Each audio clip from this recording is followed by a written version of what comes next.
Ah, welcome everybody. I'm so excited to have. I call you Angie? Is that okay? I know you, or is it Angie or Angela? I don't really like Angie, but Okay, Angela. I'm just used to calling you Angie from when I was on the Ohio board. yeah. That's how. So no, I want to call you the proper name. So this is Angela. I am so excited. I met you through the Ohio organization. We have been friends on Facebook, and just recently she did this wonderful service to our industry, and I was very privileged to be a little piece part of it to help her out. But I'm so excited to go ahead and talk about you. What was your project? Let's start So there.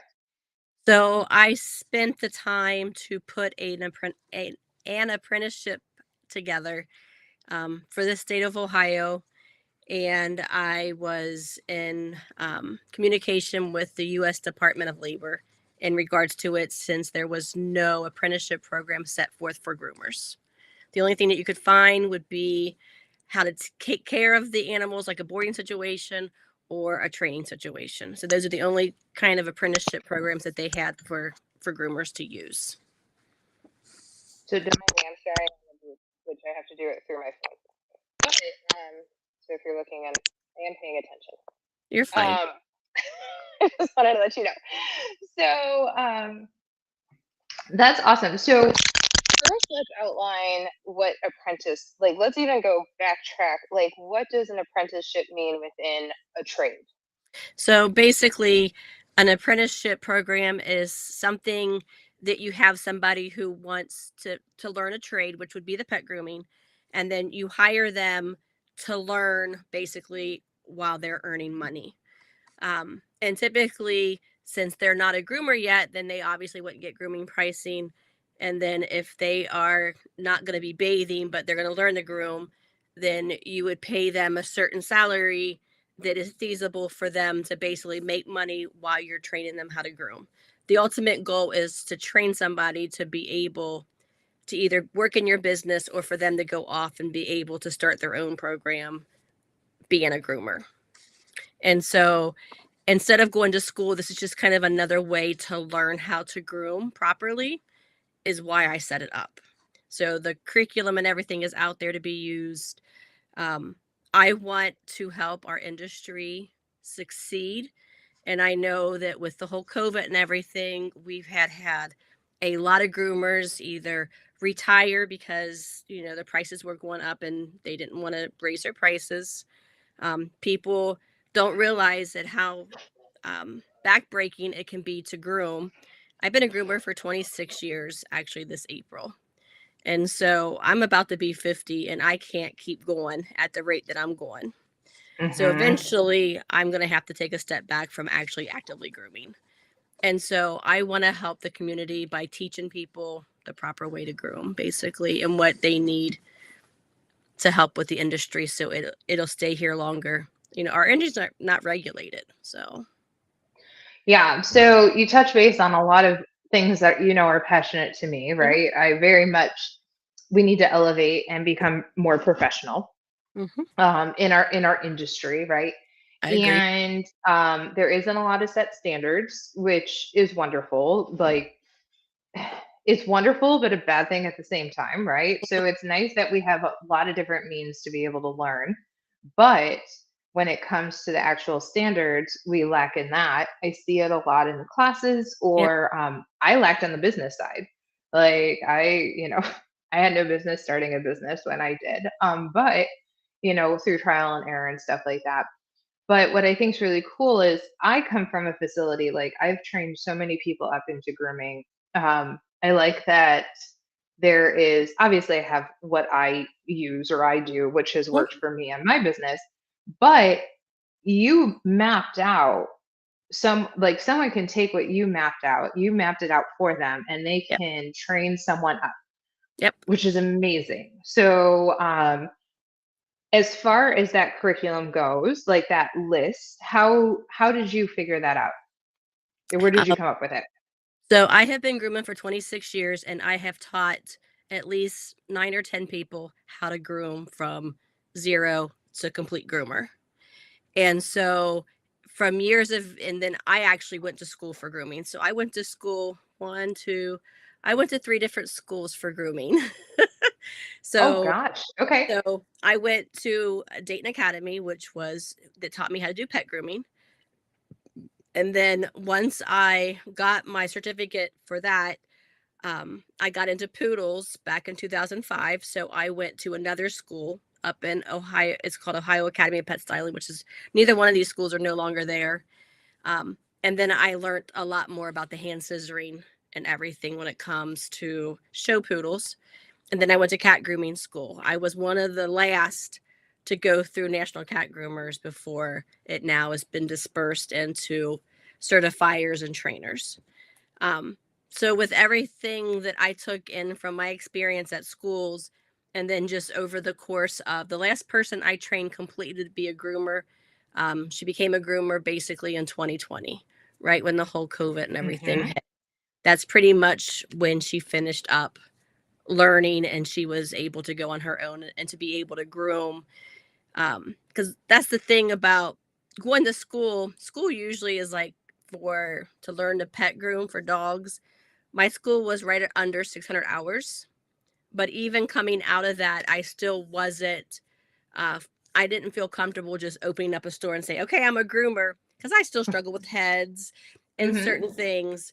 And so, knowing that, I think the apprenticeship program basically is set for a year for you to be Oh, able okay. to teach somebody from zero to complete learning is right about a year. And I think that actually is a really good time frame for someone to feel more comfortable being able to groom and to do it successfully without needing an extra crutch, basically.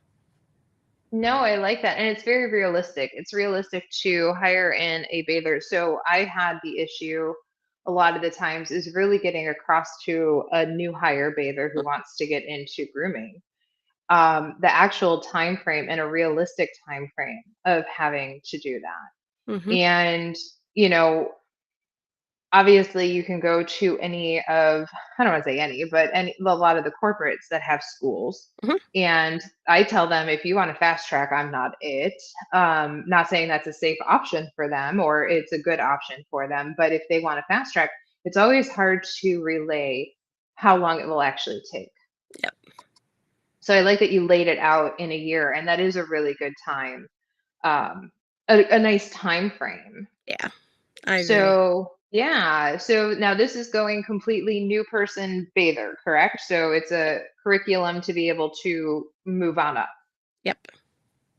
So then, as they would go through the sections, then what would happen is each time that they mastered that section, then they would get a small pay increase according to what they can do at that point. And then the next section the same way. So then that way they're moving up with the amount that they're making as well as they're showing proficient in that area that you're teaching them. Okay. And I like that you go ahead and um, you have the experience to back it. I like that you now. Here's another question though: is there something like that for cat grooming? Is this something that you can go into and design it for cat grooming? You can't just design this one just for cat grooming Okay, because you can only change the program 25%. gotcha. And there's probably not enough to make a whole year of cat grooming because the difference in cat grooming and dog grooming is there's only a few haircuts that you can do on a cat versus Hmm. there's a lot more dogs and there's some that are specific haircut breeds set to that standard. Cats bath and blow dry, either a long or short hair, then you have a lion cut or a modify. I can't even talk. Sorry, You're a fine. modified, lion cut or a comb cut. Right. So you couldn't. I don't see how you could stretch that out to be a whole year. So, Correct. So now you just have to get working on a cat one. all right. I learned After opening my cat only location, dog grooming, I can train way easier than I can cat grooming. I'm like, cool, I can train you because I can train up in dog grooming. Wrong answer. So completely different. So I would really appreciate a nice curriculum on that too. So I guess where did this? I know that you want to make the industry better. I know that you're very up to date on, which I also want to talk to you about afterwards, um, about laws and stuff like that popping up. What got you? I knew you were talking about a school. How did you get onto this apprentice side of everything? So I got onto the honestly, so I've struggled since 2023 to find staff. And Hmm. so no matter who I hired, it was not working out. And I have been, with just me and my husband working my store and grooming basically 12 dogs or 11 to 12 cats on cat day. And I was burning out and I was like, I've got to do something. And so where we're at now, I can't open the school just yet because my lease was just up and my landlord doesn't have everything up to code, like what Okay. you have to have for a school. And Hmm. so there's no real parking. So we have been looking for a location to move so that I could open the school. But since that's kind of on hold, so we're still actively looking, but we haven't found the spot yet. I figured in the meantime, I would go ahead and get the apprenticeship program done and up and going because then I can just start hiring people and training them. And then, so that's kind of the whole background of why I did the apprenticeship program. So, Okay. So besides giving a curriculum on the legal side, on the and bringing it to, because let's face it, I've trained people up and stuff, and what is the big difference by getting it recognized by the Department of Labor versus someone who's just like training up? Like, what's the pros and the biggest pros to it? so in the state of Ohio, you can have, and I think any state can do it, but I just know specifically in Ohio because this is the state that I live in.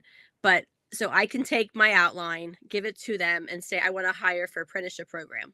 Now they will actually put it on their site too, so that if I'm looking for an apprentice, that I will be advertised out there for somebody if they're looking for, a career and they can't find something. And then all of a sudden, they go, well, maybe I can be apprenticeships, apprentice somewhere. And then so it'll be on their website as well as, I can promote it as well. But it's also has a contract that they sign basically, and so does the employer, about I'm going to do this is going to be your pay, this will happen after you reach so much. So now you have kind of more of a legal standing because say somebody doesn't perform or is lacking and you just know that they're not going to, it helps you cut ties then versus you're just dragging somebody, you're just kind of um, not not going to teach them. So it's kind of got legal standing for both of you, even the one who's going to be trained, because it's like, well, you said you're going to train me, and then Hmm. you know, I if you're like that. not, you have where you're like, well, this is not going to be a good career for you, or whatever the case may be. But you do have a contract that you sign as an employer, and then also as the apprentice. I like that a lot because I'm all about accountability too, Hmm. even within my own business. That's why I love my policies and stuff because it holds me accountable. Right. If I have to follow. So I really like that a lot because I do also advocate for um, employee rights and values Mhm. and all the things. So I like that it protects employees too, Yeah. and it gives your business that stand on that as well. That's really cool. Um, how would so if I wanted to be a part of that, like how would I be able to be on their list? How does that work? So you can take the outline and then just reach out to someone in the State Department and say that you want to use this outline and you want an apprenticeship program. And then they'll tell you, whatever else that you need to do to be able to do it. But it's Okay. And already been put through so it doesn't have to be approved anymore. It just needs to go to the state and then you can just sign up for it. Gotcha. So, most certainly a labor of love. You are not getting anything out of this. And anyone who's watching this or listening to this after the fact, she actually is offering all of this free of charge to anyone, her curriculum and the outline, which is amazing. Um, so, obviously, labor of love. What did it take to do all of Um, this? A lot of work. sitting sitting at the computer was the hardest part to do it, honestly, because I'm not a sit down person. I Sitting at the computer and doing computer work just sucks for me. Hmm. Oh, um, it's boring. since I've had my foot issue, though, I've had to sit a lot more and groom. But to be on the computer, I just rather be grooming or doing something or training or I just it yeah, being on the computer was probably the hardest part. And then just trying to figure out how many hours per each that I thought was going to be the right amount from everything. I like that. So, what does your curriculum? I mean, I looked at it and I helped approve it and did my end, but what does it all entail? So, I mean, So, you hit everything. So, what's your curriculum? so it entails the starting of the bathing, and then it also goes into cats as well as touching on creative grooming. So even though I don't really use colors and stuff, it's in there because I feel that somebody coming in should know some about it, even if they choose that that's not what they want to do, just because our industry is very set on doing the creative grooming. And so, if somebody wanted to take it and just take off the creative grooming, that wouldn't be an issue because a lot more of it goes into how to do things, the anatomy. That's the one biggest thing that it drives me insane. I've hired people and they come in and then they're still lifting the leg way too high or they're pulling it the wrong way and then they're like, why this dog is trying to bite me? And I'm like, because do you think that you might be moving them out of alignment? And Right. so and it's so frustrating. So that's really why I wanted to do something like this, is so, if someone's training somebody and they see, cat handling and low stress techniques, well, if they don't know how to do it, then they need to research it before they can teach somebody. Hmm. So that kind of thing.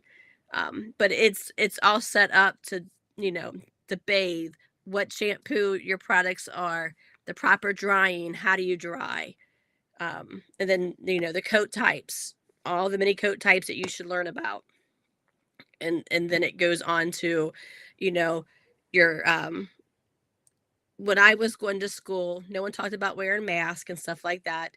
Now my Hmm. staff, if they don't have a mask on when they're drying, I yell at them, "Where's your mask?" And I'll be wearing mine. I'm like, Look. and they're like, "Oh," and so then they'll go put their mask on.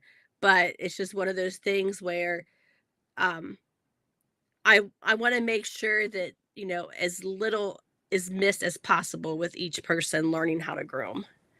And so I tried to make sure like I looked at it so many different ways. I don't think there's anything that's not in the program as far as grooming goes.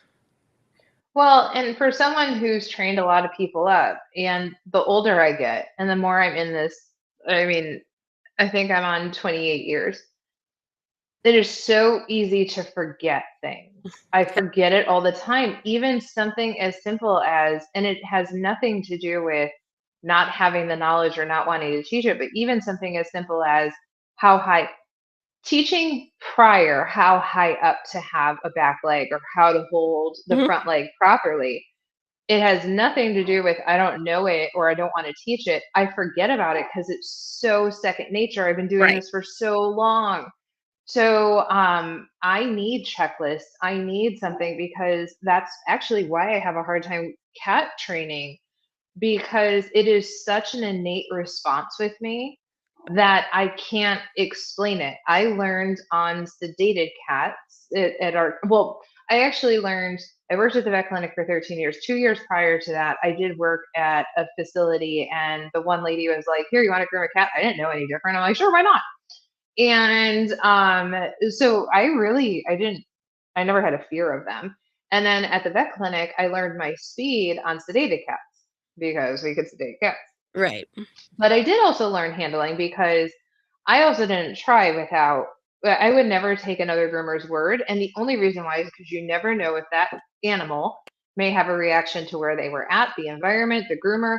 We can all not get along. So I would always try. Right. And I still learned handling. I learned speed and how to give the haircut efficiently to make take the least amount of time because they could still wake up. Hmm. And I learned my handling because I just know by feeling. So the whole point of this long-winded story on my end is that it is really hard for me to teach their, I was teaching the one girl, she's like, well, what are you doing now? And I'm like, I can't explain it that way because they tense up and I stop a little and I back off. It's very hard.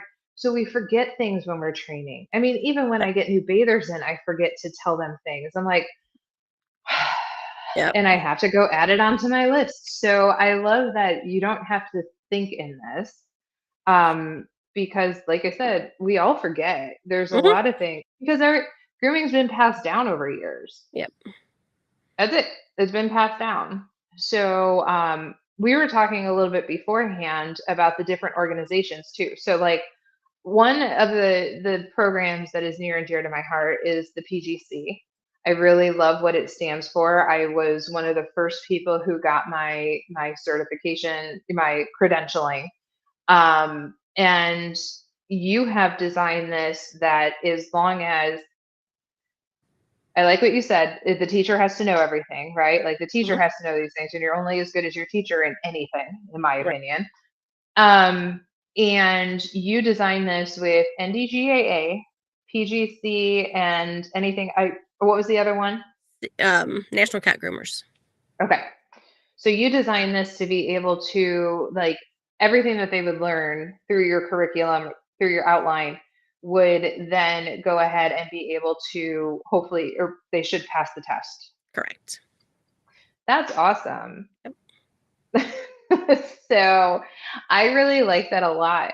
Um, no, that's really exciting. What are some of the other things that you see for this though? Because I mean, you're like me. We most certainly are kindred spirits where we know we want bigger. We want better for our industry. Yeah, we do. Where do you see this going? Um, I see it helping people who struggle with getting help, being able to teach their own groomers how to do things the way that they like, but plus learning the education that they need to become an adequate groomer, honestly. And grooming school, not everyone can afford to go to grooming school. So, No, that's the hard part because, and even then, and you're in Ohio, mhm, there are certain schools that I know of that a lot of people know if you're in Ohio, that if I have someone who applies from this school, I know that they didn't get right, a good, I mean, they push them through in 2 weeks type right, thing. Um, the other part to that is, and I don't know if people realize this, just like groomers, anyone can pick up a pair of scissors and say that they're a groomer. correct. People design it, and I can only speak really what I know about Ohio, but people design the curriculum, submit it, pay money for them to accept it, and now they're accredited school. Right, So I think that's the other hard part. If that education's not there, you're being taught not good anyways, right, not proper things. Or right, they may be missing things. I've gotten a lot of people. My background is I was started at the Career Center. We have Medina County Career Center. I started there my junior, senior year. Here's my fun background story for anyone who wants to hear it. I hated the grooming rotation. mm, They still talk about me. I still help out to school, but they talk about me all the time. So I went there junior, senior year. I didn't even know grooming was a thing. I had short haired dogs. We did not get them groomed. I didn't even know it was like a thing. And they happened to offer like pets, like pet store, like you had a pet store, and grooming, and then an equine area. And we had a horse barn. So you got to go through the rotation. And I always got yelled at, and I got socialized as too much. Doesn't stay in rotation. I couldn't stand grooming. I would also like to state the school can't make money. So we were getting once a year old English sheepdog farm dogs that had wire wrapped around their Oh, legs, or Cocker Spaniels who wanted to bite you, because at that time Cocker Spaniels were a thing. They were a very popular thing. And so we didn't get nice dogs either. So at the end of the day, it was not my cup of tea. And I needed a job after school. I was going through the newspaper because cell phones didn't really exist, nor were smartphones or anything. And I was going through the newspaper and I happened to find a job ad that said groomer. And I'm like, well, I learned this skill. And I'm like, why not? And I was very fortunate that I was there for my first 2.5 years of my career. And that's where I learned a lot of my finishing work. Um, but there's so many people who are either like self-starters, which we all know isn't, um, it's just dangerous. And everyone should have support. Like, I think everyone should have support. I know it got bigger. So you've been grooming forever too. You started before corporate existed. hmm. Corporate wasn't a thing. There were maybe one or two PetSmarts, like there was one PetSmart, but corporate wasn't a thing. And you could learn a lot more in that aspect of like real world. But other than that, there was nowhere to really learn grooming unless it was passed down. So Right. um, I like that there's a standard for that. And I like that a business can pick up that standard and hold themselves accountable for that standard for that employee. Yeah, I agree. And school's expensive. School's expensive and you don't know what you're gonna get. Right. Oh yeah. I I've Oh, seen it. We've seen it. If you've been here a long time, I feel really bad for the people who do go through, some of the schools that I've heard. And this isn't even just here. This is when I travel and I'm speaking to people and mhm. I hear their stories too. So I may be speaking in Ohio, but like this is across the board. Right. So I love this. Um, I love that you went ahead and did this. How long did it take for you to do? Um, it took me a little bit over a year, I think, to get everything from start to finish. And then I guess I was getting a little discouraged towards the end because, like, trying to get everyone that I needed from the organizations to look over it. And then AKC was the only one that I had to go back in and make a few adjustments because they felt like um, I didn't cover something. And so I was like, darn it. And so the AKC, I was just like, why did I have to give it to the AKC to approve it? Um, because I heard then, like, after submitting it and then um, waiting for them to approve it, there was some changes and stuff being done at AKC. And I'm like, oh, Lord, please no. I'm like, she was the last that needs to look at this again. And then it just happened like right after the first of the year. I got a message from Amanda from the U.S. Department of Labor, and she was like, "Happy New Year! We got it approved." And I was like, "Yeah!" So I Yeah, was I like know. very relieved. I know. Kept feeling bad too because it would like I was having issues like logging in and all the things and seeing the things and stuff. So, or plainly, I would just forget. I'm like, didn't write it down on my to-do list. So, but no, that's really cool that it was. So, what were the organizations? So I know, like, I helped out and Uh, AKC. so it was sent out to Mary, and I'm trying to think. I think hers was for something with Washington, their Yep. Groomer Association. Um, Michelle Knowles. Um, and I told she had two different organizations, and I don't remember which one she used for what she was under. And then I gave it to Stephanie because of the Ohio Professional Pet Groomers, who hmm is in Ohio, and then you, and then Lynn from National Cat Groomers, so that way she could look over yes or no for the cat stuff. Um, and then Terry also got it for the California, their organization. Oh, I love it. Yeah, so it was people who were, it had to be somebody who was high up in the organization for them to be able to do it. So Mary helped me with a few people because I was like, I was like, who do I ask? Oh, that Mary. So Yes. Yeah. No, she's got the connections I too. know. So yeah, that's She's like, awesome. who else do you need? I love it. But that's the really cool part about all these organizations is that we all have the same goals of just making this industry better and more professional to pass down to the new people coming in. Yeah, I agree. So that is so awesome.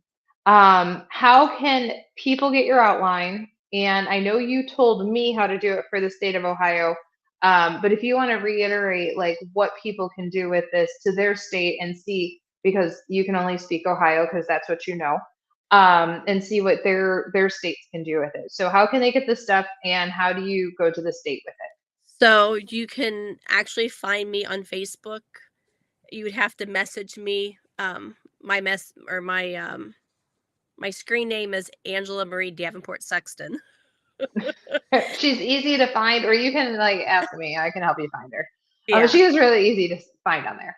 And then I can send you the outline. And then from what Amanda told me, because I asked her specifically if somebody else from different states wants to use it, then all they have to do is take my outline, contact a rep from their state apprenticeship program, and then I can send the link to them too at the same time because she sent me the link, and it'll help you find your state and then who to contact in the state.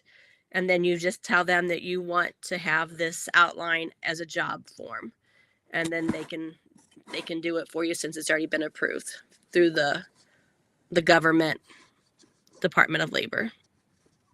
So to any of my listeners who are all, everyone knows I'm all about standing out, branding yourself, all those things. Mhm. Like this is what a wonderful way. And I see it a lot of the times. I mean, I see it a lot actually of people can't find anyone. It's really hard. They don't know where to start. How do you train somebody up? Here you go. And Angela did all the work for you. And it's really cool that she's giving this to the industry. Like, how amazing is that? So, if you're trying to stand out, that's another thing. If I always have people who want to, you're looking for perks to offer, right? Maybe you just opened, you know, you want to grow. You can't offer employee perks like you want to. Like, it took me years to be able to offer 401k and paid time off and all those things.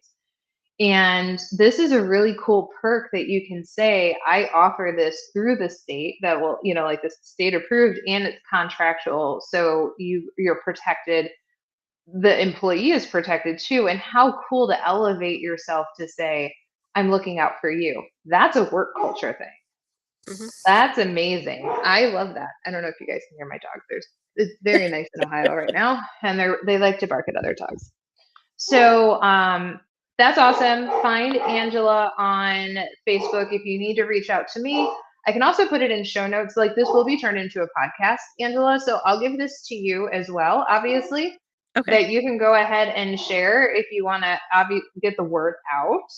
And if anyone has questions, hopefully you could just sort of direct them to here. and, and this will help answer their questions as well, and use this sort of as a resource for you too. I'm going to be heading off to Groomed, so I know I will be peddling this in some of my classes to let them know that this exists to help business owners out there. So is there anything you wanted to add? I don't think so. No. Awesome. I appreciate this, and stay on after I end this live because I want to talk to you. There's some things coming in Ohio that laws that I wanted to talk to you about because I may want to do another live. So um, thank you everyone who watched or who will be watching and listening when this gets processed. It'll be popped up on in podcast form. And thank you, Angela, for coming on and sharing everything with us. You're welcome. Thank you for having me. Of course.